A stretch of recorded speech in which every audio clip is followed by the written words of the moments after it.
Hello, good afternoon friends. Welcome to the pharmacy channel. In this channel we have discussed over the cardiovascular system. So this is our heart diagram. So in the cardiovascular system we have discussed the myocardial infarction. So the myocardial infarction is also called as the heart attack. So in the myocardial infarction the heart muscle get damages किंवा death होते आपल्या heart मसलची. तर myocardial इन्फ्रॅक्शनला आपण heart अटॅकसुद्धा म्हणतो. तर myocardial इन्फ्रॅक्शनमध्ये काय होतं, तर आपल्या हार्ट मसलची डेथ होते. तर डेथ का होते आपल्या हार्ट मसलची, तर लॅक ऑफ ऑक्सिजन, जे आपले बॉडी ऑर्गन्स असतात किंवा आपल्या हार्टला हे ब्लड सप्लाय होत नाही, त्यामुळे ऑक्सिजन पण लॅक ऑफ सप्लाय होतं ऑक्सिजनचा. त्यामुळे आपल्याला पेशंटमध्ये हार्ट अटॅकसारखे सिम्पटम्स हे दिसत असतात.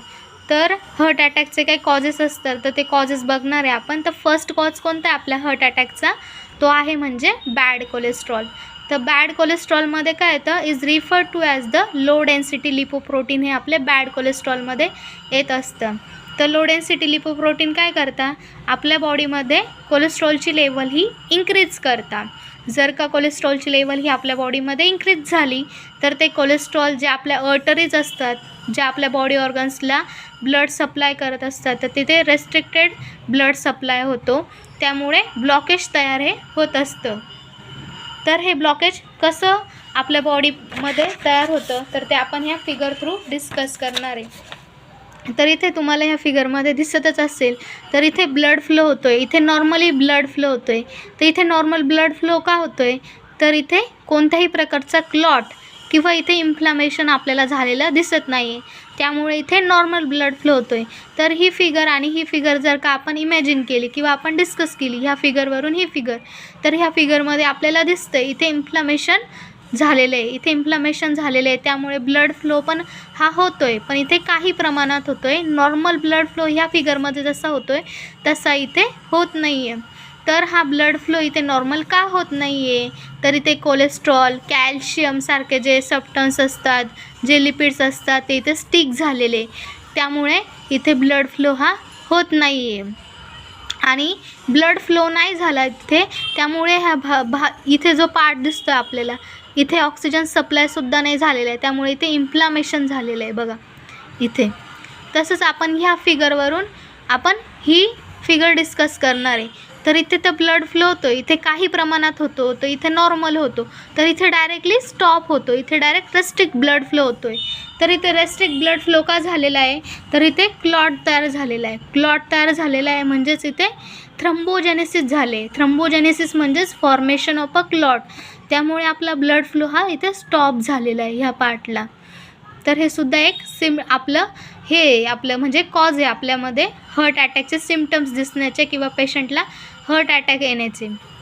तर यानंतरून आपलं बॅड कोलेस्ट्रॉल जे असतं किंवा आपलं जे म्हणजे आपलं सॅच्युरेटेड फॅट्स असतं, तर ते सॅच्युरेटेड फॅट्स आपण इथे डिस्कस करणार आहे. सॅच्युरेटेड फॅट्स, तर सॅच्युरेटेड फॅट्समध्ये आपण बघणार आहे, तर सॅच्युरेटेड फॅट्स आपल्या ह्या बॉडीला का गरजेचं असतं किंवा ते का गरजेचं नाही आहे, ते आपण सॅच्युरेटेड फॅट्स हे बघणार आहे.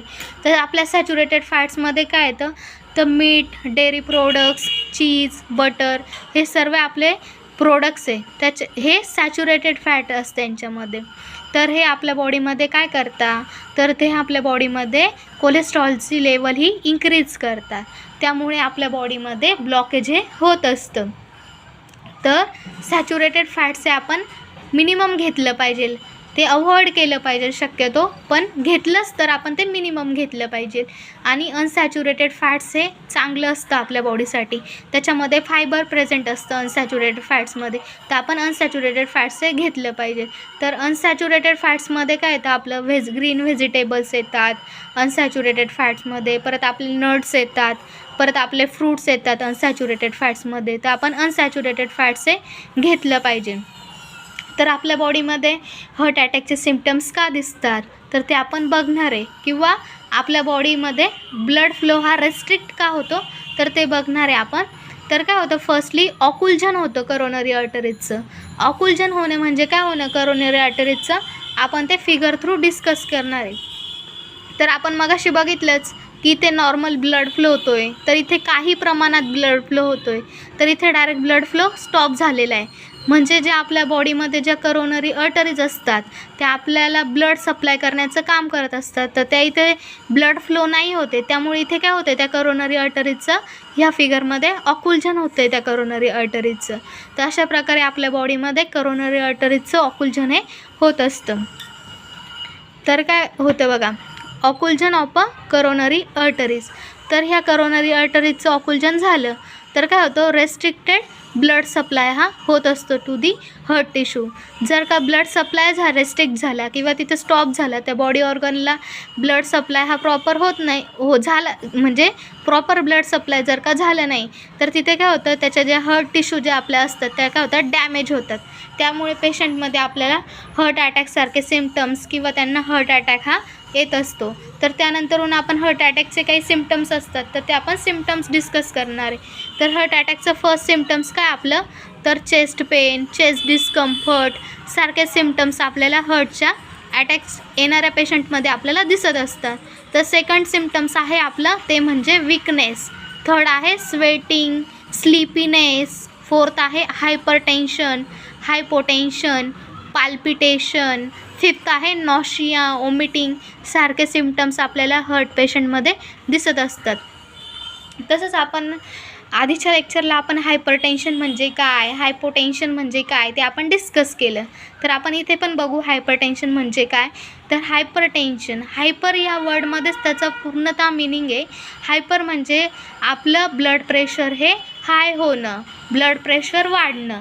तसंच हायपोटेन्शन म्हणजे ब्लड प्रेशर हे कमी होणं. आणि पाल्पिटेशन म्हणजे काय होतं, तर आपलं हार्ट हे जोरात कॉन्ट्रॅक्झेशन, रिलॅक्झेशन हे आपलं हार्ट जोरात करतं, म्हणजे जोरात फास्ट पाल्पिटेशन हे आपलं होत असतं हार्टमध्ये. तसंच नॉशिया, ओमिटिंगसारखे सिम्पटम्ससुद्धा आपल्याला हार्ट अटॅक येणाऱ्या पेशंटमध्ये दिसत असतात. तर हे सिम्पटम्स आहे आपले हार्ट अटॅकचे. तर आपण हार्ट अटॅकला प्रिव्हेंट करण्यासाठी आपण काय केलं पाहिजे, तर आपण अवॉइड स्मोकिंग, अल्कोहोल कन्झम्पशन आपण हे अवॉइड केलं पाहिजे. स्मोकिंग, अल्कोहोल हे आपल्या लिव्हरला डॅमेज करतात. तसंच डॅमेज तर करताच आहे, त्यामुळे आपण हे अवॉइड केलं पाहिजे, हे सुद्धा आपण प्रिव्हेंट केलं पाहिजे. तर आपलं सेकंड प्रिव्हेन्शन काय आहे ते म्हणजे food salt intake should be take a minimum. तर आपण आपल्या फूडमध्ये आपण सॉल्टचा इंटेक हा मिनिमम केला पाहिजे.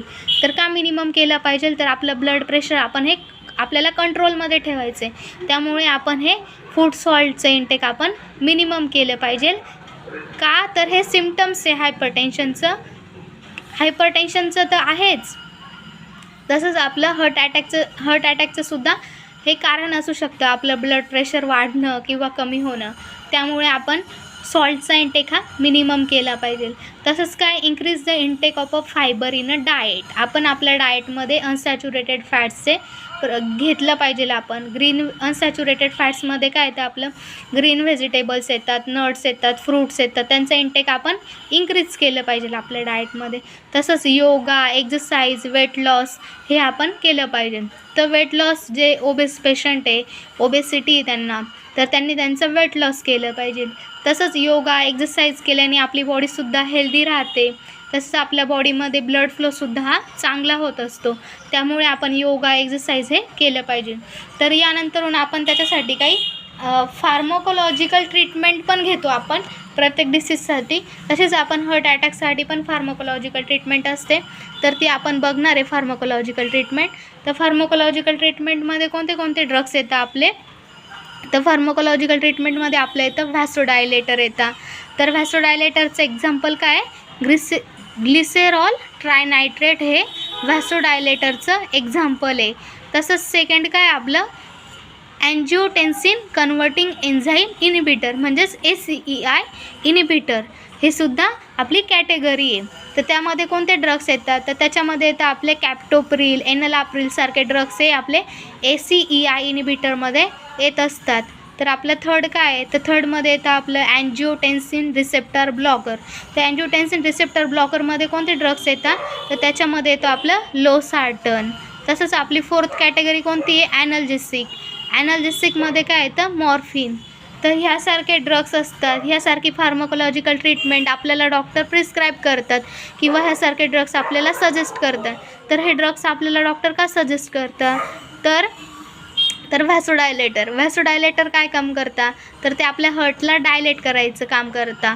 तर डायलेट करायचं काम करता म्हणजेच ते आपल्या हार्टचं कॉन्ट्रॅक्झेशन, रिलॅक्झेशन ही जी प्रोसेस असते हार्टची ती व्यवस्थित होते. म्हणजेच आपली कार्डियक सायकल असते ती प्रोसेस ही व्हॅसोडायलेटर व्यवस्थित होण्यासाठी मदत करत असतात. त्यामुळे आपल्याला डॉक्टर व्हॅसोडायलेटर प्रिस्क्राईब करतात. तसेच अँजिओटेन्सिन रिसेप्टर ब्लॉकर हे सुद्धा आपल्याला सजेस्ट करतात डॉक्टर. तर ते का करतात? तर हा लोसार्टन हा काय अँटीकोॲग्युलंट ड्रग आहे. तर आपल्या बॉडीमध्ये ब्लड क्लॉट हे तयार नाही म्हणजे व्हायला नाही पाहिजे. तसंच आपलं ब्लड फ्लो हे व्यवस्थित होण्यासाठी आपल्याला डॉक्टर अँजिओटेन्सिन रिसेप्टर ब्लॉकरसारखे ड्रग आपल्याला प्रिस्क्राईब करतात. तसं आपली 4th कॅटेगरी आहे ती म्हणजे ॲनाल्जेसिक. ॲनाल्जेसिकमध्ये काय मॉर्फिन. तर ॲनाल्जेसिक हे ड्रग काय करतात आपल्या बॉडीमध्ये? हे ड्रग काय फंक्शन करतात? तर हे relieve from a pain relieve करता आपल्याला हे पेनपासून. आपल्याला हार्ट अटॅकमध्ये जे सिम्पटम्स आहे चेस्ट पेन, चेस्ट डिस्कम्फर्ट या सिम्पटम्सपासून आपल्याला ते रिलीफ देतात. म्हणून डॉक्टर आपल्याला ॲनाल्जेसिक हे प्रिस्क्राईब करत असतात.